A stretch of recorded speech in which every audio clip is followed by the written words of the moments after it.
Hello, I'm Eric from Trines Jewelry. The following short video is going to take you behind the scenes during the production of a custom piece of jewelry.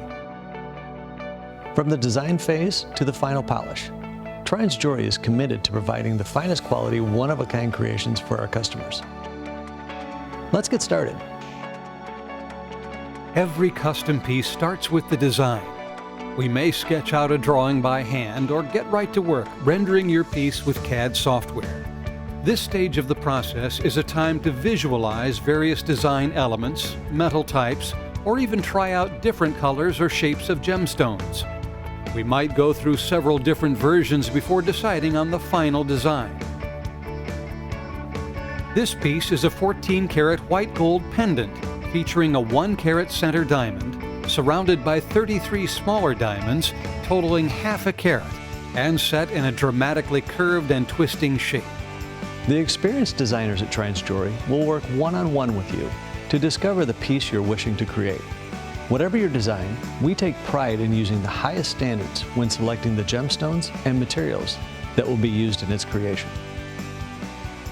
Once you've signed off on the design, the next step is to create a wax model of the piece. For this project, we are growing the wax in a state-of-the-art 3D printer. The printer builds the wax layer by layer, perfectly replicating all the detail of the CAD design in the precise dimensions. The models can also be cut using a computer-controlled lathe or even painstakingly crafted by hand. The wax is when we begin to see the design take shape in physical form, but we still have a long way to go. With the wax completed, we will now use it to make an investment mold that will be used in the casting process. To create the investment mold, the wax is first attached to a rubber base with a cone-shaped pedestal in the center. This shape will create a funnel in the mold for the molten gold to flow through during casting. This is called the sprue. We then place a metal cylinder or flask over the base.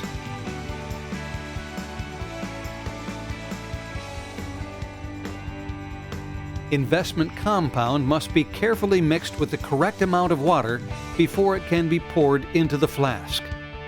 When fully blended together, the end result is a plaster-like substance which will form the basis of our mold.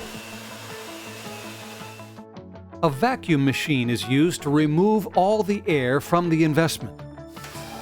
Air bubbles left in the investment can lead to tiny defects in the metal casting.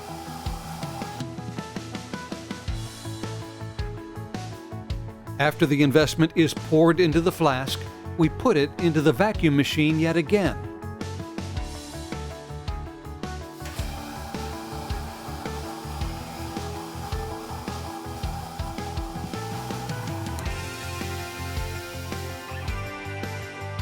Once we're sure that all the air has been drawn out, we allow the investment to dry.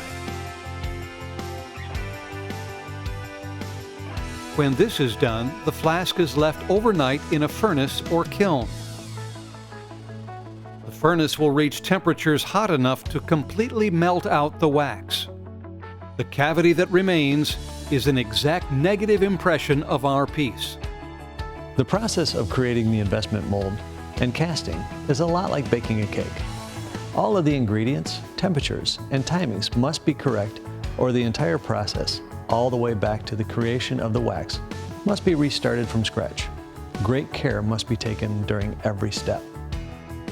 We can now remove the flask from the furnace and place it into the casting machine.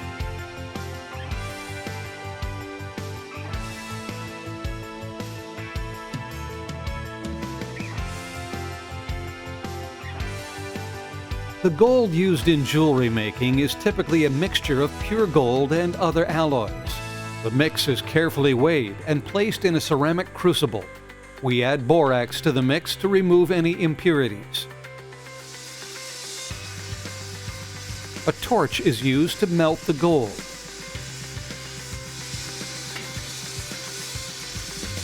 With this machine, centrifugal force pulls the molten gold from the crucible into the flask, filling the cavity of our mold.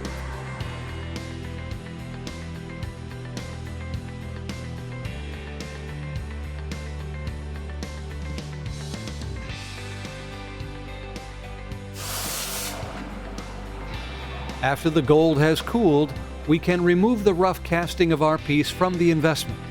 This takes water, brushes, and a bit of elbow grease. With the rough casting complete, our piece is now moving closer to its destination.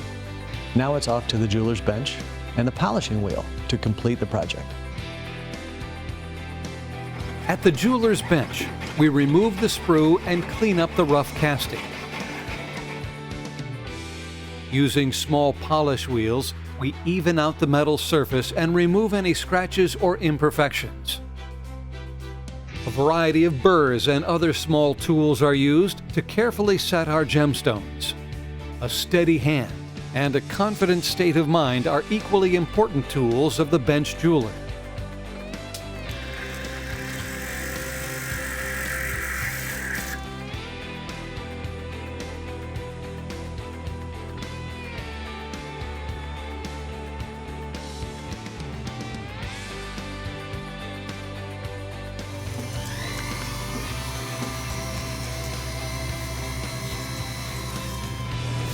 For the final polish, we use a polishing machine. The wheels of the polishing machine spin at a high rate of speed, creating the mirror-like finish we associate with fine jewelry. An ultrasonic cleaner and steamer are used to remove any unwanted residue.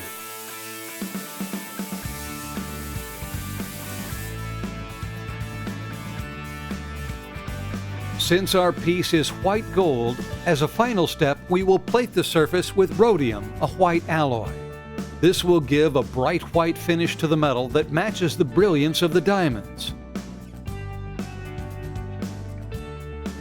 Our custom piece is finally complete and looks absolutely beautiful. It's ready to be worn and loved for years to come. Creating a custom piece of jewelry requires a lot of specialized equipment and knowledge, but the most important skill of all is experience.